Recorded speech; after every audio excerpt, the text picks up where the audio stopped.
few days ago, I made a live stream to see if I could get Jane Doe another 3 hours. So today I'm gonna see if Jane Doe was worth the longest 2 hours of my life or a complete waste of time. Before I begin, I'm gonna show you guys all the locations of the folders for Jane Doe's quest I found, as well as the final quest where I had to spend a whole round without dying with the ring.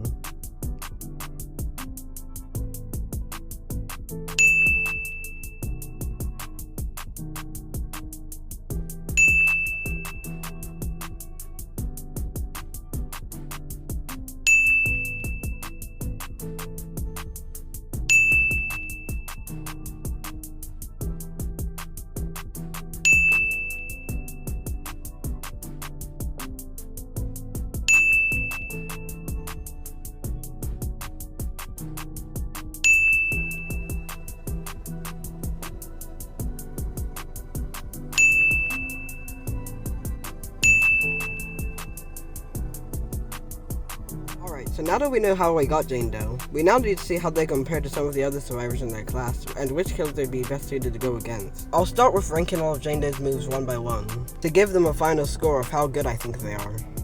Jane Doe is a weird case when it comes to the survivors in the game. I'm not sure whether she's a sentinel or a support unit.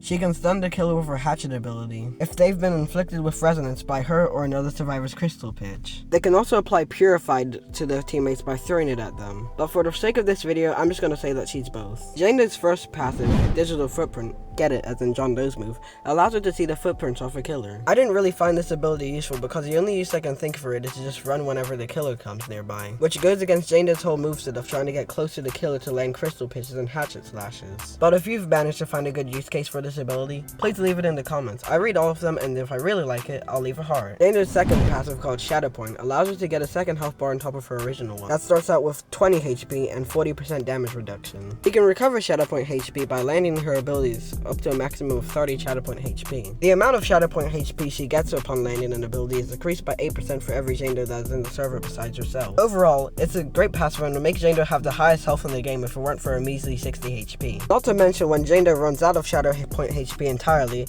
it takes a whopping 40 seconds before she can start regenerating again. I'll give these passive abilities a C because they get the job done, but they're not really good compared to the other ones in the game. Moving on to Crystal Bitch, which is Jane Doe's first actual ability. You can use it to apply resonance to the killer that allows you to stun them for longer depending on how much stacks of resonance they have, or apply the Purified effect to one of your teammates, which gives 20% resistance for every 20 health that you have missing from your HP. This ability is fun to use, especially if you manage to snipe the killer with it across the map. One thing I just don't like about this ability is that in rooms with lots of decoration, it can be hard to get a direct shot on the killer, but that could just be a skill issue on my end. Nonetheless, I'm gonna give this ability a B tier because it is pretty versatile and it's one of Jane Doe's best abilities, but I feel like they could have done a lot better with it, directly healing survivors instead of just giving them an overshield, like Elliot's Pizza. The final ability I have for Jane Doe is her Hatchet ability, which on its own is pretty mid, only giving her Helpless One and Slowness One to the killer without any stacks of resonance, kinda like the weaker version of Slasher's Behead ability. But with resonance, it allows Jane Doe to actually stun the killer, with a duration that depends on how much stacks of resonance the killer has.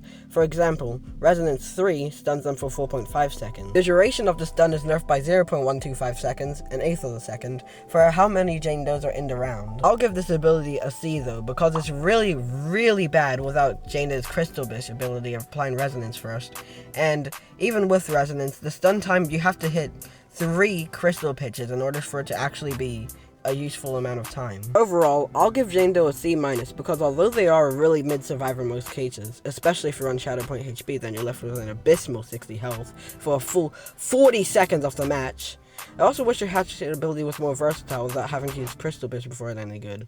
But then again, we have abilities like Guest Punch, which is only usable if you land a block first. This was really disappointing though, because for the first survivor to have a full quest behind her, you'd expect it to be at least like slightly useful. But I guess that could just be me nitpicking. So now we've gotten an understanding of how Jane Doe works, I think it's time we see how she performs in a real match.